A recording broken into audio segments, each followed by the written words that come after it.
भीष्म पितामह वाला जो क्वेश्चन था, उनकी सैया के ऊपर में लेटे हुए थे और वो जब श्री कृष्ण भगवान को बोलते हैं मैंने इस जन्म में तो कोई गलती नहीं की, ये मेरा कौन से जन्म का पाप है और मैंने तो इतना लास्ट तक देख लिया, तो फिर भगवान उसको फिर दिखाते हैं कि तेरा 84 वाले जन्म के अंदर में तुमने ऐसे सांप को लाठी में उठा के झाड़ियों में फेंक दिया था और वो सांप 2.5 या 3 दिन तक जिंदा रहा और उसमें कांटे चुभते रहे, तो उसी के चलते वो कांटों से उसको इतना दर्द हुआ और लहूलुहान हो गया था, इसीलिए आज तुम बाणों की सैया पे पड़े हो। तो फिर हमारे गीता में कैसे बोला गया कि वो इतने जन्म पहले सांपों को उन्होंने ऐसे ऐसे किया था तो यहाँ पे उनका ऐसे हुआ था, तो वो ठीक है क्या? देखिए, मुझे ये पता है कि कर्मा का कॉन्सेप्ट आज तक चला था, ठीक है, आज तक कॉन्सेप्ट था कर्मा की, जो हम करेंगे वो आगे हमें भी इसी टाइप का कुछ ना कुछ देखना पड़ेगा, ठीक है। लेकिन जो ये वाला समय है ना, आज का समय, इस समय ऐसे बोला जा रहा है कि वो जो कर्मा वाला कॉन्सेप्ट था वो टूट गया है, उसका ग्रिड टूट गया है। वो ऐसे है कि जो कुछ आप सोचेंगे वो वैसे ही चल रहा है, जो कुछ आप करोगे वो रिटर्न मिल रहा था।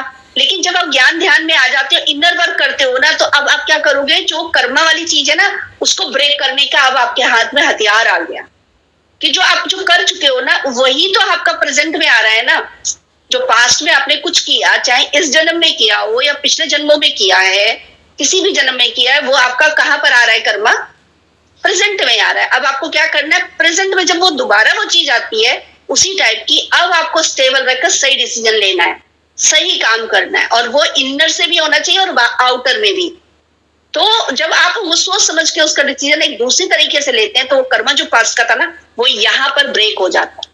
इसको समझाया जाएगा कि ये ब्रेक हो जाएगा, अब ये कर्मा आगे नहीं जाएगा। तो यहाँ पर इसीलिए तो बोलते हैं प्रेजेंट कितना इंपॉर्टेंट है।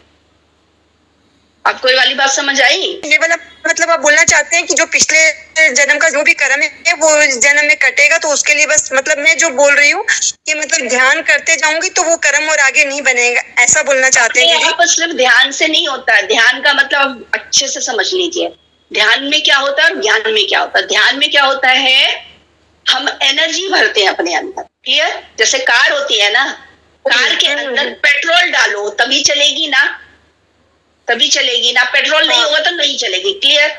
वही पेट्रोल हम डालते हैं, आप समझो, वही एनर्जी हम अपने अंदर डालते हैं जब हम ध्यान करते हैं। अब अगर कार चलानी नहीं आती हो मुझे, अब पेट्रोल कितनी भी भर लो आप, चलेगी वो कार? नहीं चलेगी, चलानी नहीं सीखी मैंने, कैसे चलाऊंगी मैं? तो मुझे उसका ज्ञान लेना पड़ेगा, कार को कैसे चलाया जाता है उसका ज्ञान लेना है।